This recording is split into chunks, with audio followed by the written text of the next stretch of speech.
All right, welcome back everyone, and we now start with our Gurugram chapter, which is on coaching is not just for agile coaches by Vaibhav Sharma. He's an agile coach at Benefit Wellness. And before moving on to the session, I would thank our founding sponsor, that is Innovation Roots. It is a leading consulting and training service provider helping organizations to achieve business agility and beyond. It is one of the leaders and pioneers of niche publishing services and well known for content collaboration with global thought leaders, authors, and creators. And for more information, you can visit www.innovationroots.com.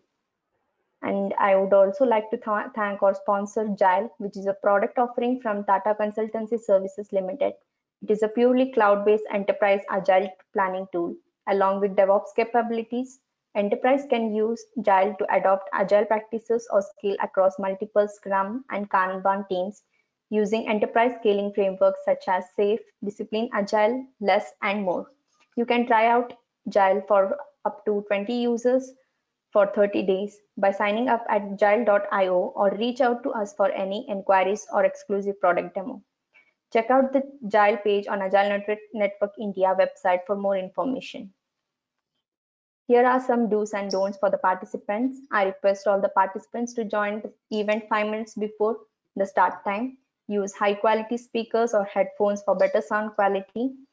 Please keep your microphones muted and videos disabled as this may cause disturbance and bandwidth issue. Questions will be taken via the chat box. I request all the participants to enter the questions in the chat box. At the end of the session, the facilitator or the moderator will help and read out a few questions to the speaker as per the time available. Please fill in the feedback forms after the event to help us understand more about the event management. We appreciate your cooperation. And with this, I request Apurva Joshi to uh, come on mic and camera. He'll be facilitating this session. Over to you, Apurva. All right, thanks, Nisha, for letting me in. I hope I am visible and audible, right? Yes, we can see you and hear as well. Absolutely, thanks. So, hello to all the wonderful people out here. Very good evening to you. I am Apurva. I am an agile coach at EY, and for today, I'll be the facilitator for this particular event. The event is named as Agile Coaches, not just for coaches.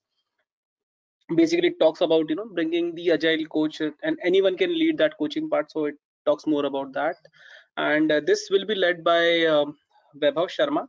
Vaibhav is an agile consultant working with companies to bring out the best they have to offer to the world, providing training, coaching, and mentorship services. He acts as a change catalyst and believes that everyone has immense potential within them, waiting for the unchanged. He has constant eyes on areas of improvement towards the values offered. He has led the agile transformation at organization level and development team. He has experience in managing the on-site, off-site project teams throughout the life cycle. He has trained a lot of coaches, mentors, product owners, scrum masters, and senior leadership towards the agile product development practices. And with all this experience, he will be today taking guard of the event that is there today. So hi Vaibhav. Hey, Apurv. Please let me know if you can hear me and see me. Absolutely, we could hear you and see you. Over to you. All right, thank you so much. Thanks, Nisha, for the start, and thanks, Apurv, for the very generous introduction. So, friends, welcome aboard. We are gonna spend next 30 minutes or so talking about coaching is not just for agile coaches. Now, when Innovation Root reached out to me, especially Priyank, when he reached out to me and he said that, hey, Vaibhav, we want you to speak on something related to coaching. And I said, sure. Until then, since then, I have been thinking what to say, what to speak, what to speak. As if by chance, by luck, I started observing one thing. Many times what happens is in organizations, the leadership, the management, middle leadership, they feel, oh, you know what? We have hired an agile coach.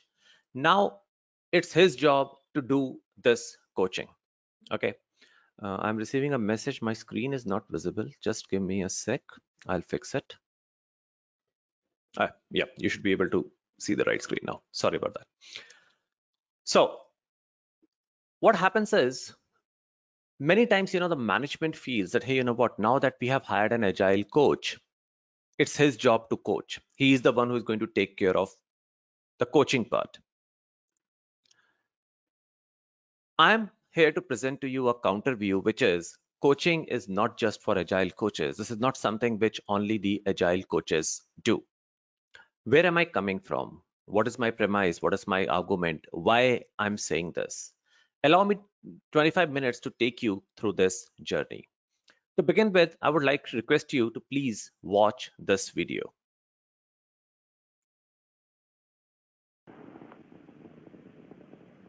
Engines throttling up, 3 engines now at 104%. Challenger, go at throttle up. Challenger, go at throttle up.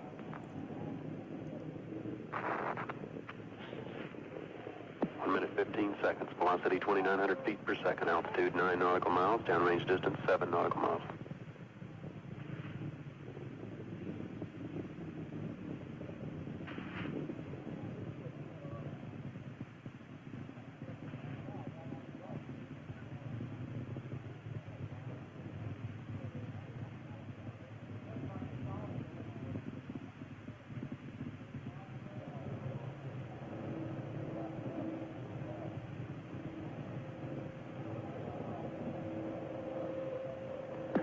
Flight control. I am not sure how many of you remember this video or remember this incident. I'm sorry, pardon me.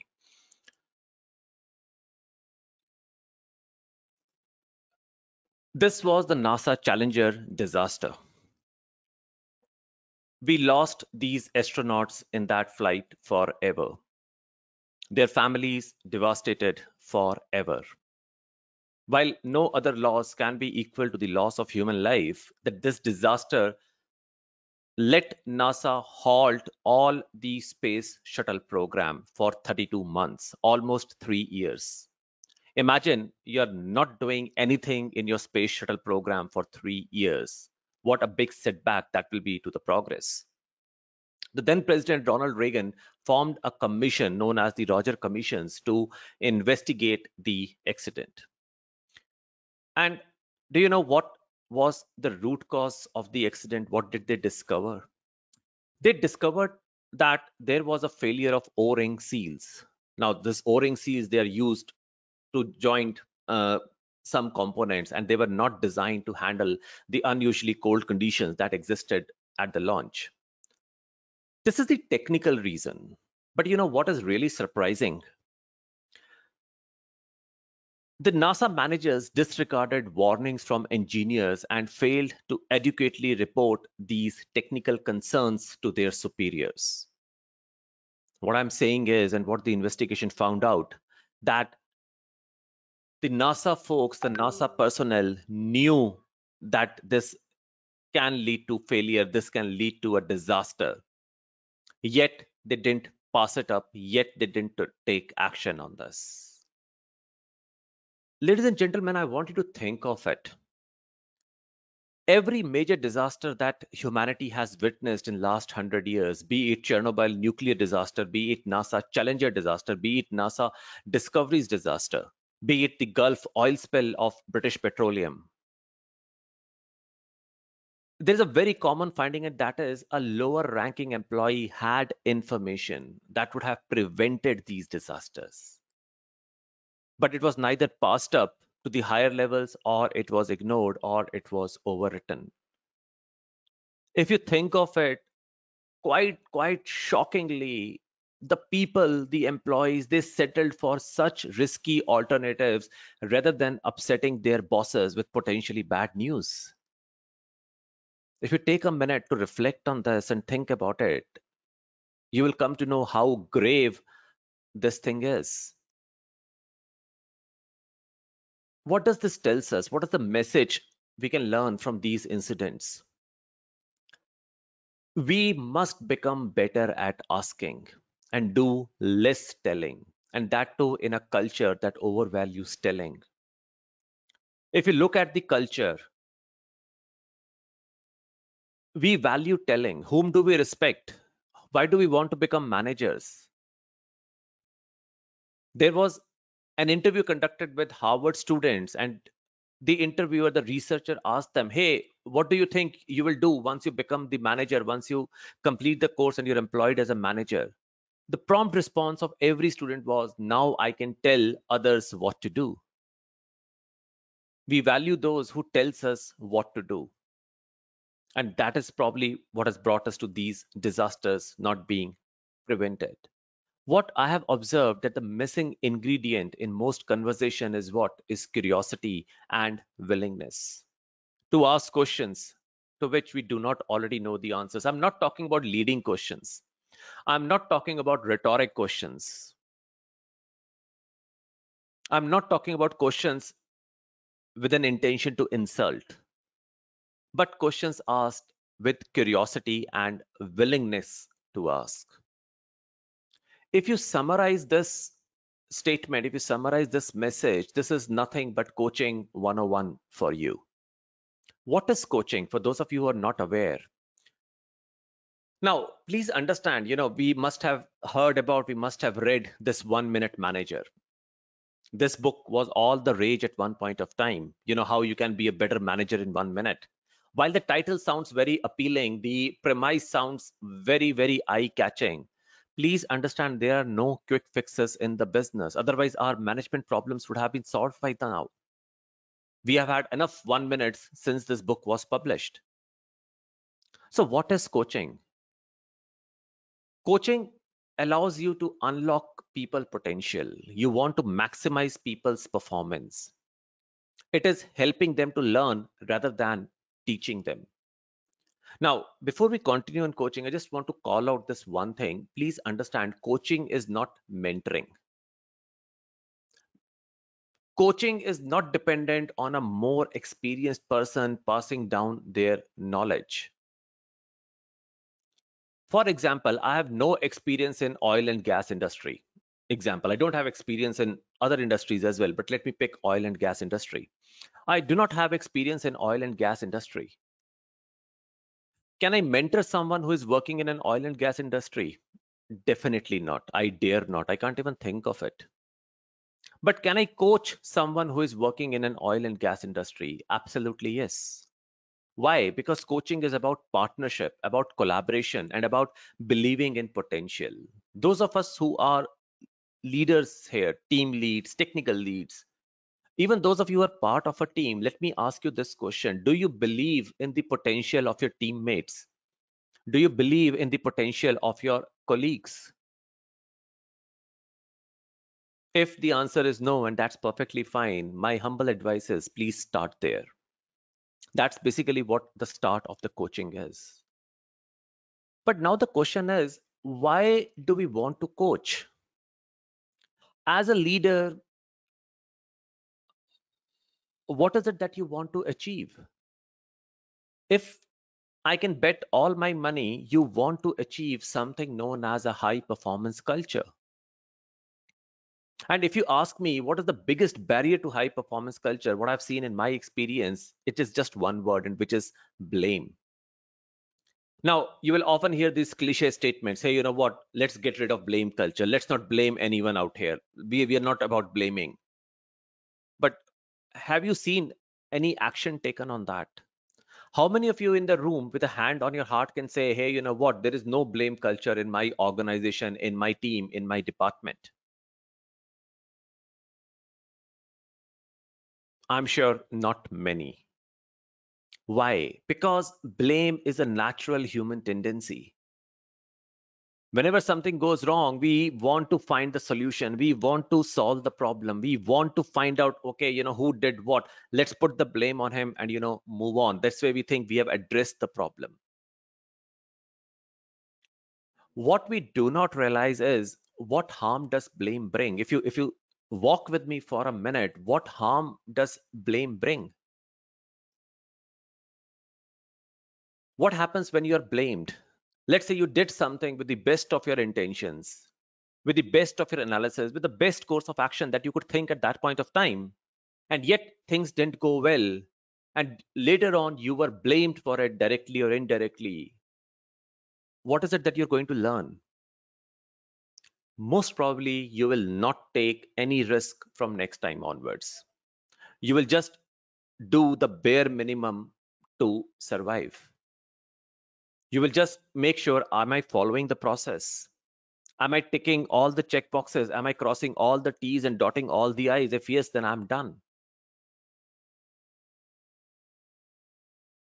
And what happens when we blame people?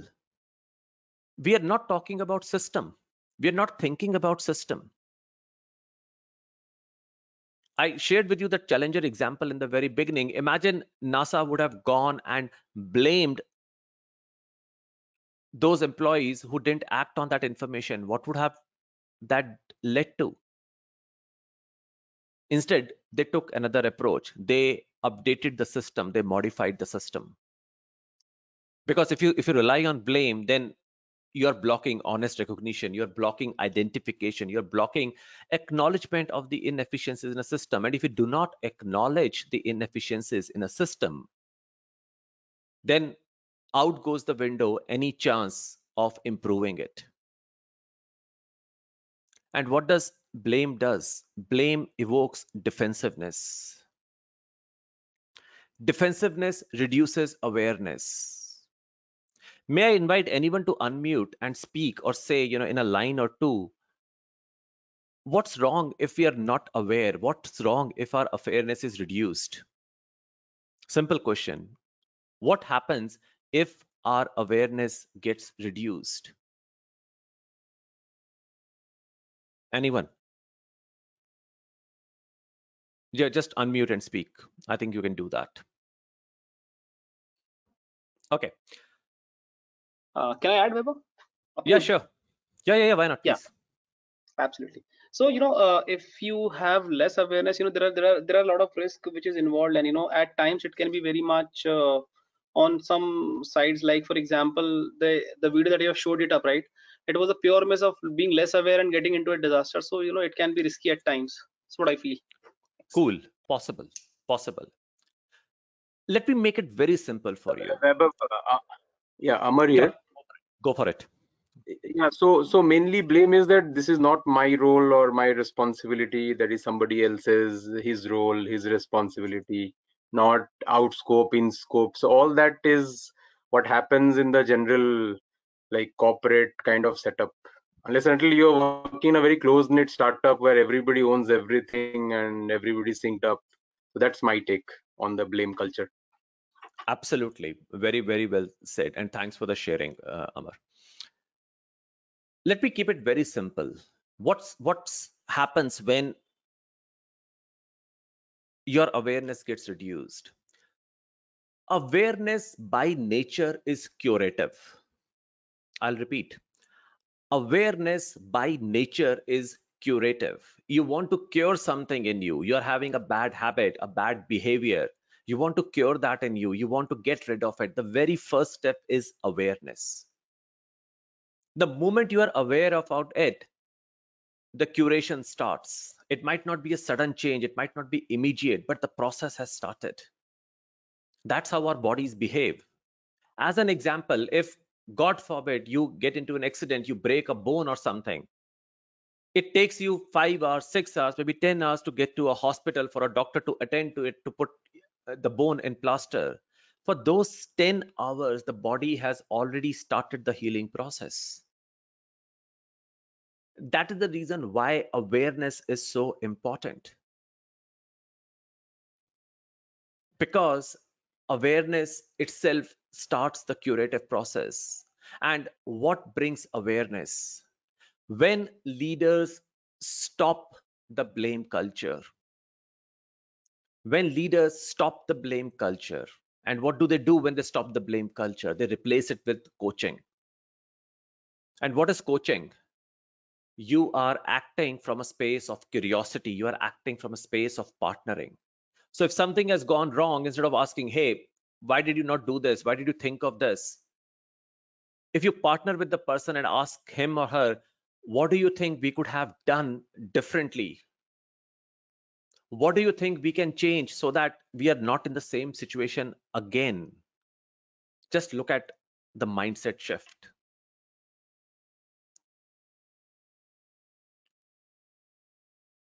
And I want to take note of this word interdependent behaviors. I'll talk about it in detail a little later on, but I just want it to be on the back of your mind. The word interdependent, that's a very important word. When leaders stop blaming interferences like fear, self-doubt decrease. Imagine you're working without fear. Imagine you're working without self-doubt. That is the reason why same people are able to perform so well in a volunteering opportunity. Why? There is no fear, there is no self-doubt out there. Now, we talked about performance culture. Allow me to spend 1 minute on defining the performance. What is performance? Performance culture, and again, it has to be a culture. Otherwise, you will have individual performance. You will have flashes in the pan here and there. Today, if you want to survive as an organization, you need to have a performance culture.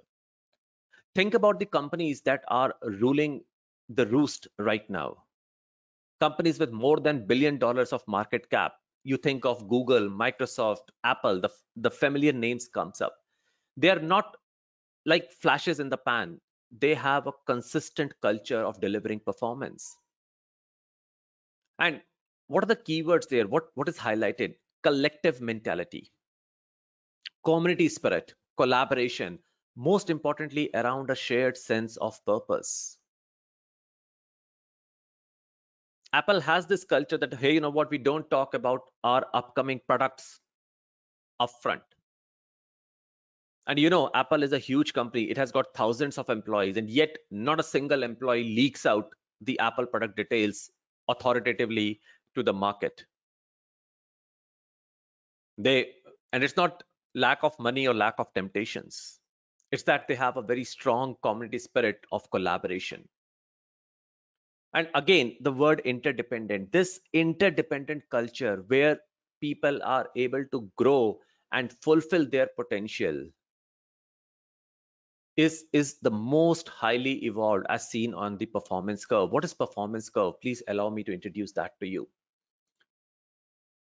On y-axis, you have performance. On the x-axis, you have culture.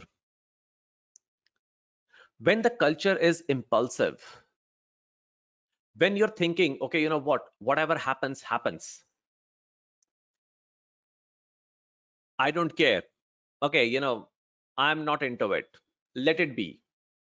What happens then? The performance is obviously low. There is lack of system. There is lack of structure.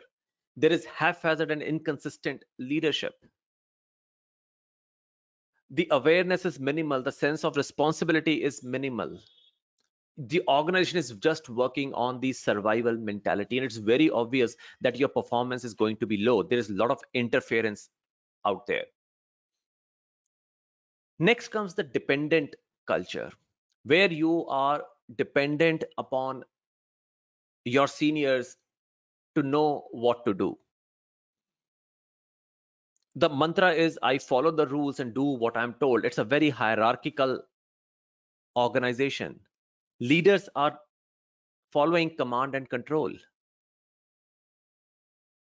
Again, your awareness is somewhat better, but still very low. You're focused on what? You're focused on maintaining stability. You're focused on following the rules.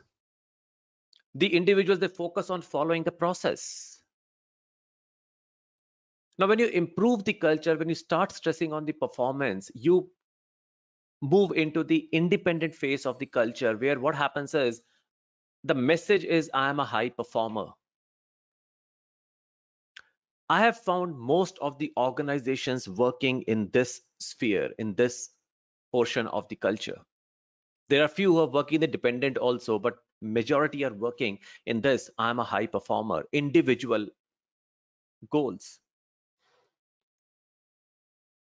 What happens in this case is, as much as we stress out on teamwork, as much as we stress out on collaboration, that, hey, we are in this together, we are a team, there is no I in the team, so on and so forth. In reality, when it comes to recognition, when it comes to rewards, when it comes to appraisals, okay, we are looking for individual performers. We are looking to put people on the bell curve. Okay, who can we put on the top of the curve? Who can we put on the bottom tail of the curve?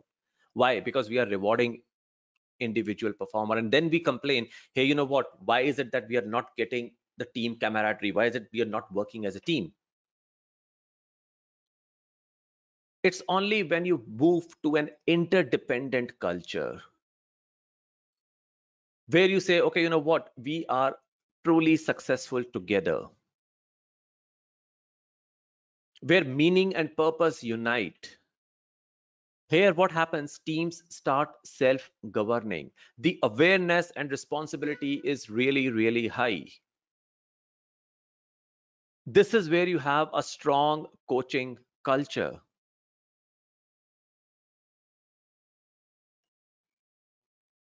You're having continuous, authentic communication and feedback. That's the reason why I said this word interdependent is really, really important. Now, many times we mistake this word interdependent. We think, oh, you know what, teamwork is interdependent. Any team is interdependent. My dear friends, let me enlighten you. This is not the case. How many of you in the room believe that, hey, you know what, football or soccer is a team sport? Players are interdependent on each other.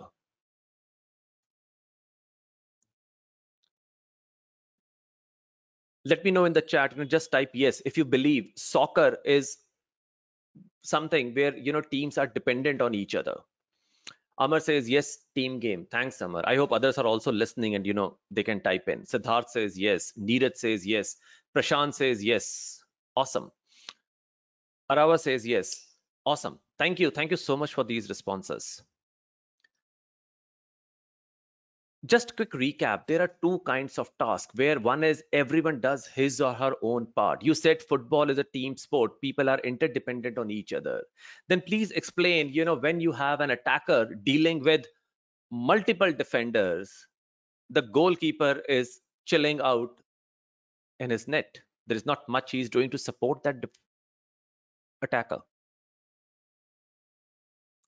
On the other hand, when you seriously think, where each person is dependent upon other for the success, for the successful completion, that is true interdependency. Think about relay race, where how each person performs in his or her part of the segment of the race will determine the success of the overall race, will determine the amount of effort the other person has to put in. Here, each party has to do the right thing. You must have seen, kids on a seesaw. They are interdependent on each other. If they want to have good fun, both of them have to, support each other. Both of them have to participate. Now, the question is, when we are talking about interdependence, as leaders, we have to have a type of humility. As coaches, we have to have type of humility. If you have a type of humility, you are practicing coaching. Because as a coach, I believe that the coachee, the other person, has the potential to succeed come what may. I am just there acting as a reflective mirror. Now, what kind of humility you want? You want basically there are basically three kinds of humility. You have the basic humility. You're respecting others based on the status someone is born in. Let's say if you get to meet Mukesh Ambani's son, will you be respecting him? Will you be humble in front of him? Yes, because he has got more money and more power than you. You can't be arrogant in front of him. Then comes the optional humility. You feel humble because you are in presence of someone who has achieved more than you. When you're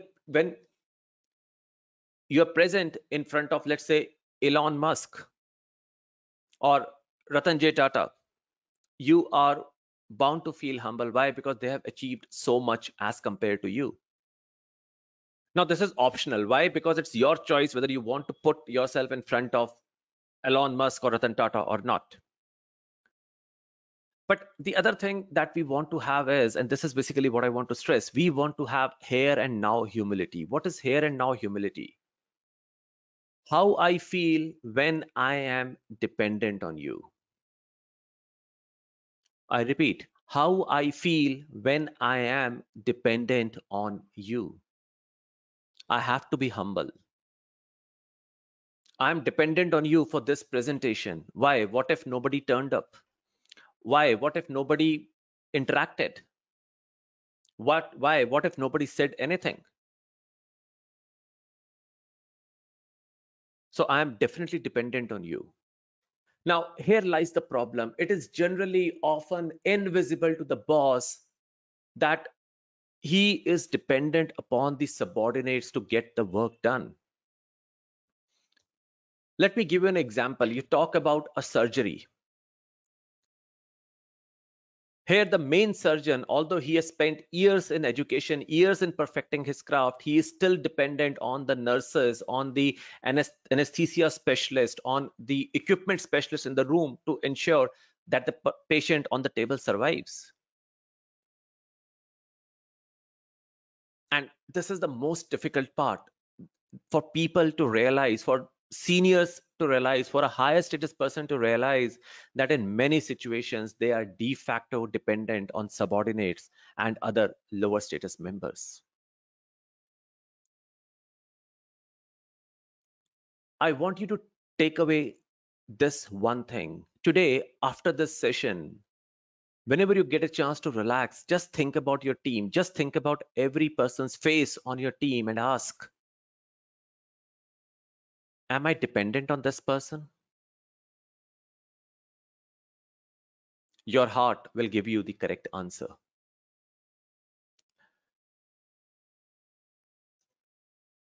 Now, what kind of, I started earlier saying, you ask coaches, you ask questions. What kind of questions you ask? Please always have that I have something to learn from you or want to hear from you, some of your experience.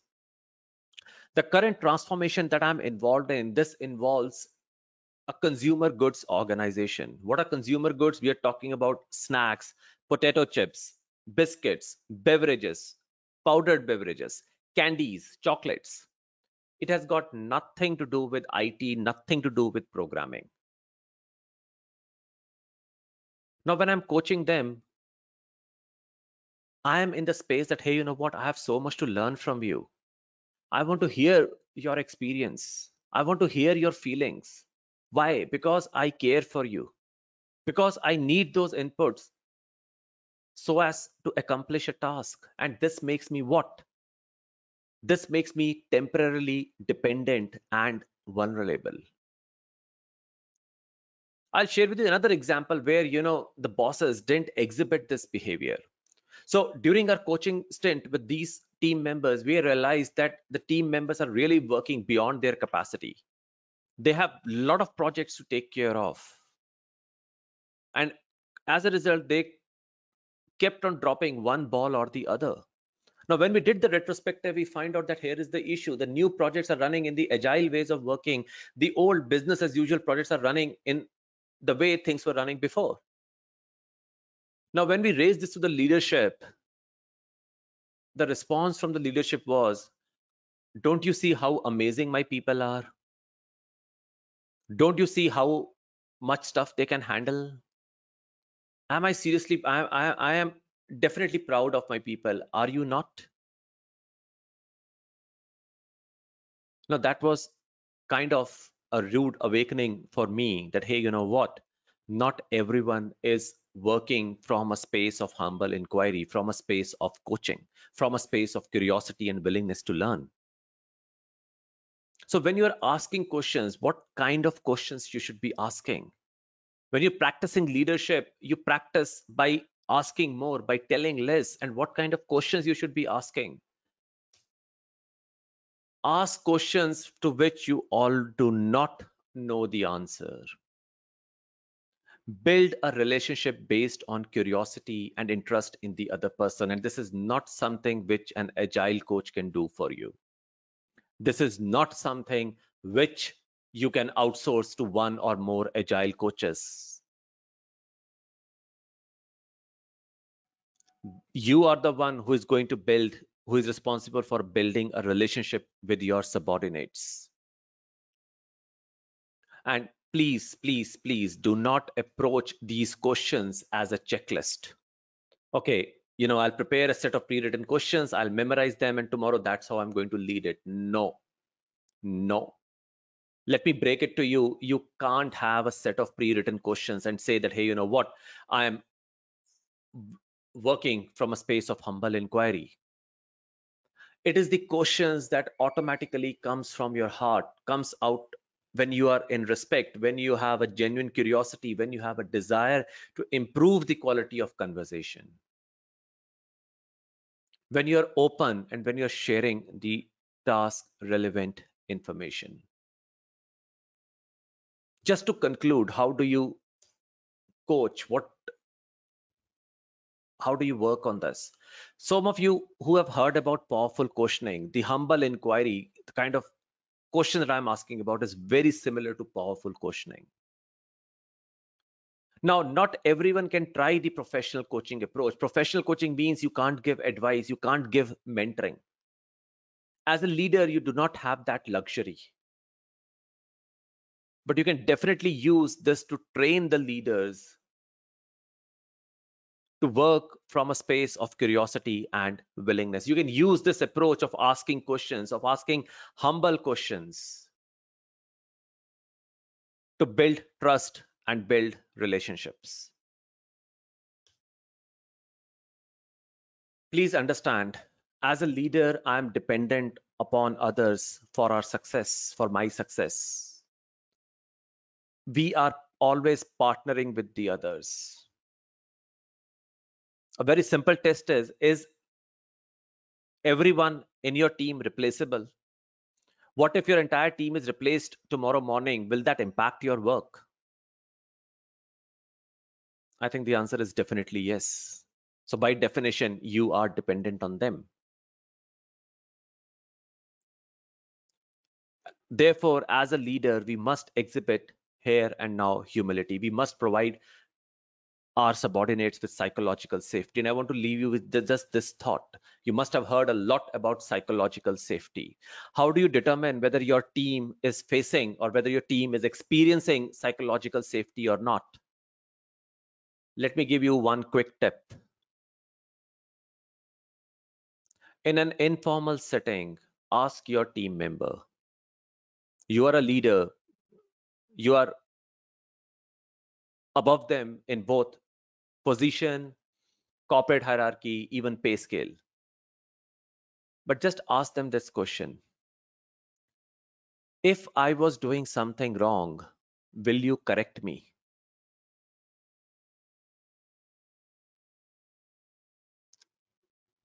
The answer will tell you the amount of psychological safety you have provided to your teams.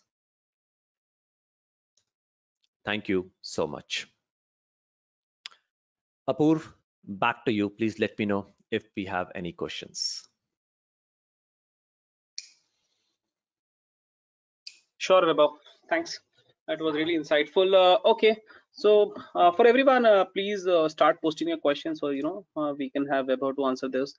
Meanwhile, we have a question from Amar. It says, how to avoid blame game in large enterprises with no ownership? Amar, very simply, it starts with you. It starts with you.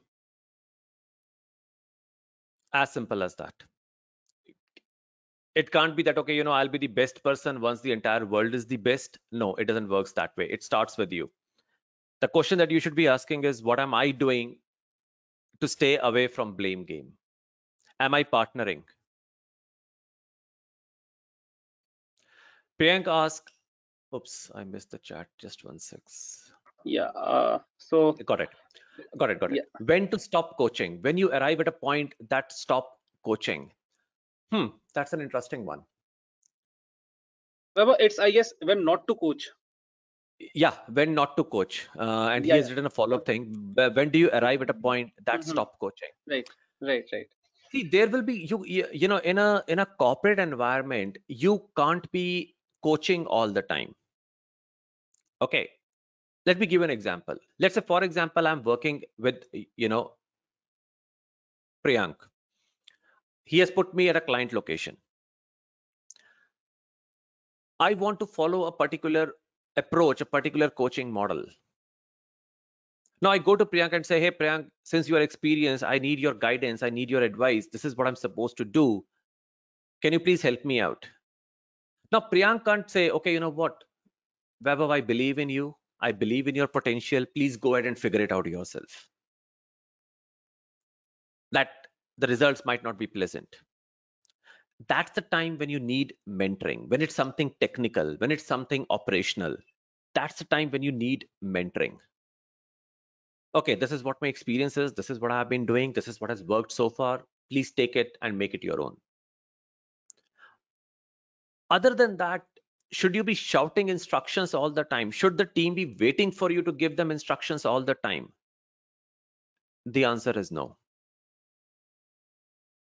And do you arrive a point in life when you stop coaching? The answer is no. You have to examine the situation. What does the situation calls for? Do I have to speak something? Do I have to tell something because I'm coming from a position of superiority, from a higher rank? If that's the case, that's when you should start coaching. Okay, how can I develop humility now and here? Very simple, Amar. Just start with the awareness that I am dependent on my team members. I am dependent on my team members for success. I want to learn from them. I want to hear their experiences.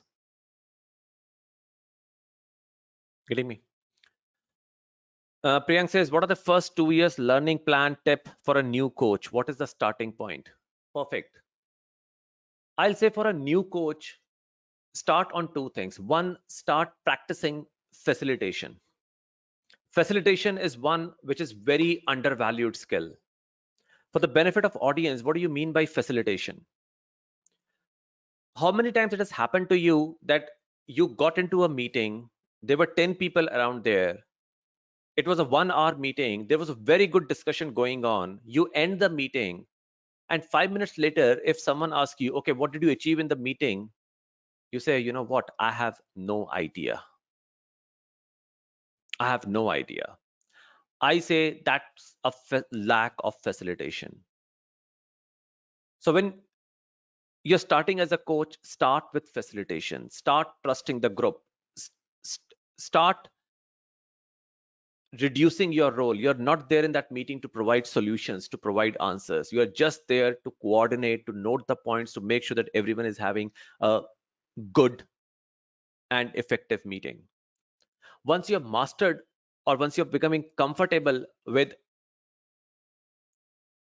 facilitation, then start towards coaching. Start working towards believing in the individual's potential. That's where I'll say, you know, starting point for a coach who really wants to start getting into it. Siddharth says, powerful questioning. How do I learn this?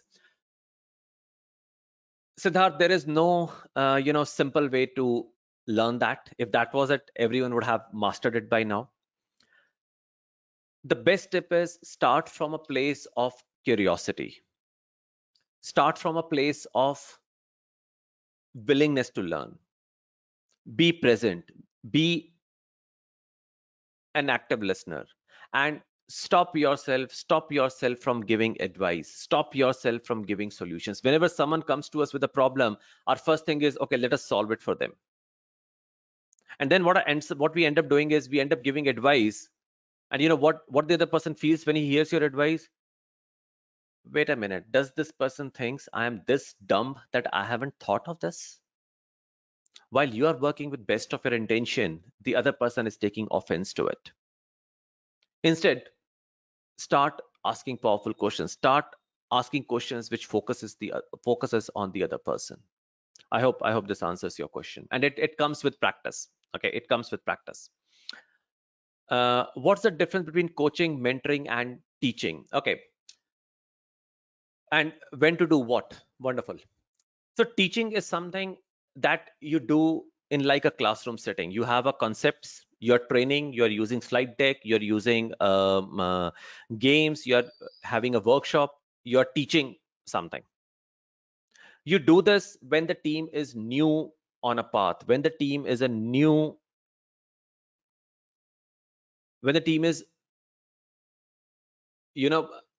on their agile journey, if I can relate it to agile. That's when you teach them.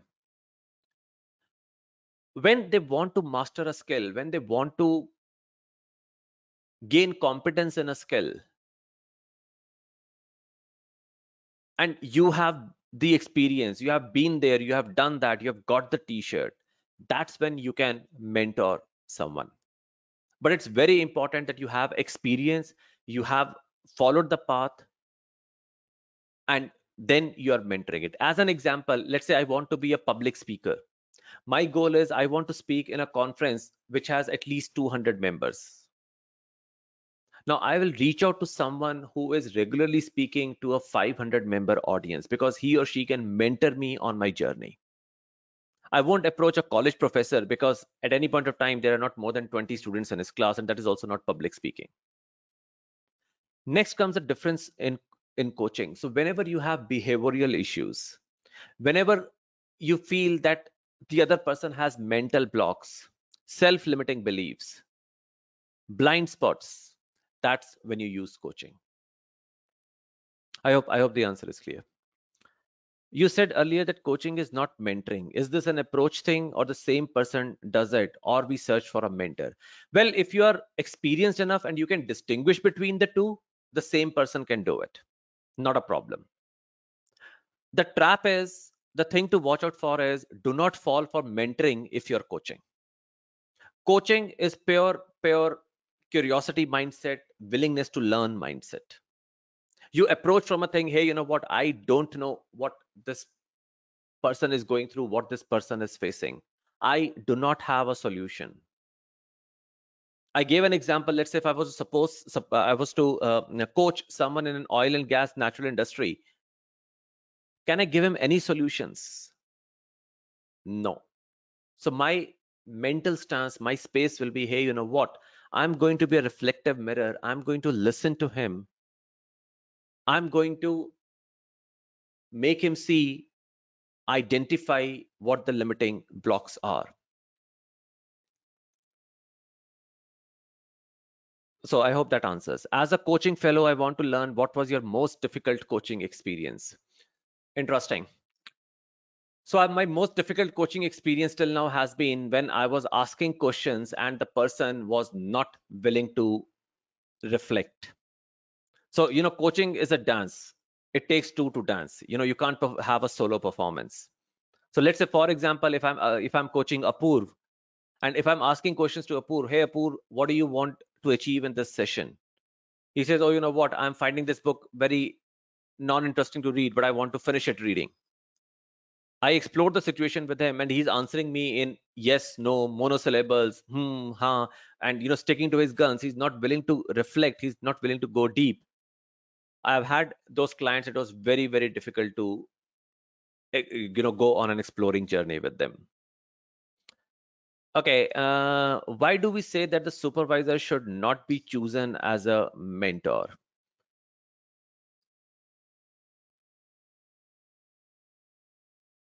Again, that it depends, right? Again, it depends. The thing about mentoring is, and this is something which is very important, I'm not sure whether I covered it in my discussion or not, but let's say, I'm using Apoorv as an example because I can see his face. So, Apoorv, you're the guinea pig for this session. Huh? So let's say, if I am if I'm mentoring Apoorv, I have to give him permission to ignore my advice. Generally, what happens is, when we are giving advice, our advice is gift wrapped in our ego. Now, when I'm giving advice to Apoorv, If Apurva is not following my advice, as a mentor, I should not let my ego be hurt. I should give Apurva the freedom to disregard my advice, to not follow my advice. And Apurva should be comfortable in not following my advice. He should feel that, okay, you know what, even if I do not follow Vaibhav's advice, although Vaibhav is my supervisor, our relationship will still be same. It will not have any adverse effect. Generally, it is very, very difficult to achieve this level of maturity. And that is basically where it is advisable that do not let your supervisor be your mentor. If both your supervisor and your mentee can exhibit this maturity, they can have an agreement among them that, hey, you know what, whatever you are discussing in this session is private. It will not affect our professional lives. It will not affect our relationship here at work. I don't see any harm, but it takes courage. It takes practice to do that. Closing question: is this a bookshelf or a wallpaper at your left side? That's a real bookshelf, Priyank. No, this is not a background, guys. This is not a background. Okay, you can't see any But shades or something. no, I'll tell you why. Because with this green background, it looks more illusionary. That is the thing.